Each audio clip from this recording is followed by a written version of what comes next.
A trending issue within the ECOWAS region. Niger's junta told a top U.S. diplomat that they would kill deposed President Mohamed Bazoum if neighboring countries attempted any military intervention to restore his rule. How are you reading this political development in Niger? What I see is desperation on the part of the Upis in Niger Republic. Power is such a sweet thing. Power is so intoxicating that once people taste power, they do not want to give it up.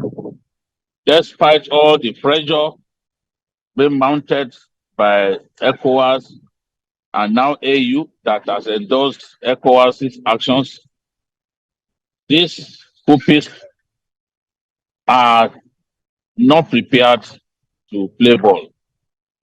They have arrested members of President Bazoum's family and put them in detention. They have put in detention elements who served in the administration of President Bazoum. If they were interested in showing regard to ECOWAS, they would have at least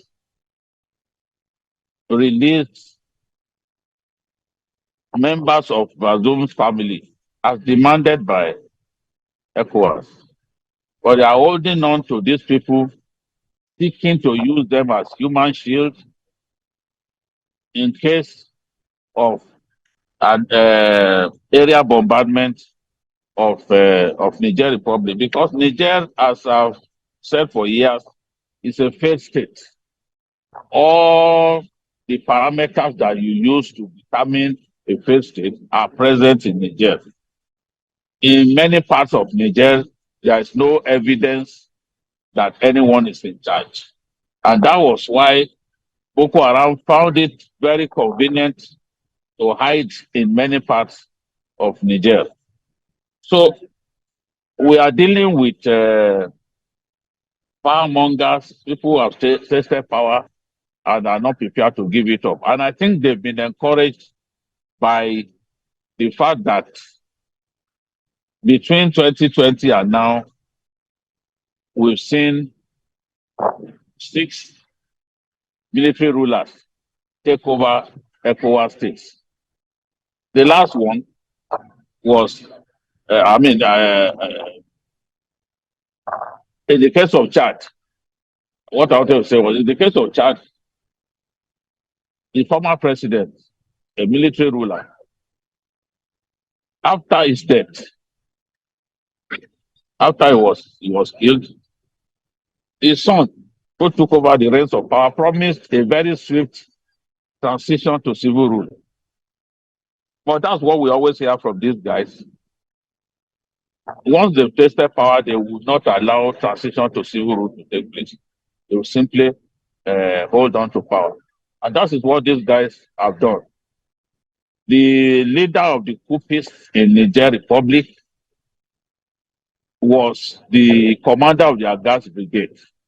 Just because the president wanted to remove him after 12 years in that position, he took the decision to plot a coup. It's really unfortunate. And Nigerians need to understand that this is not simply Bola Tinubu's decision. People are calling Bola Tinubu warmonger, but it just happens to be at this time the ECOWAS leader.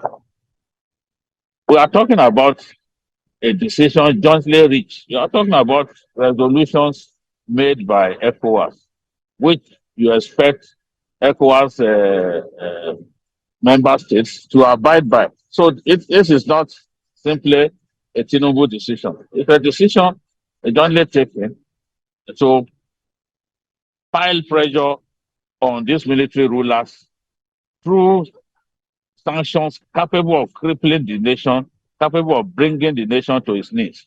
And in doing this, we don't have to be emotional.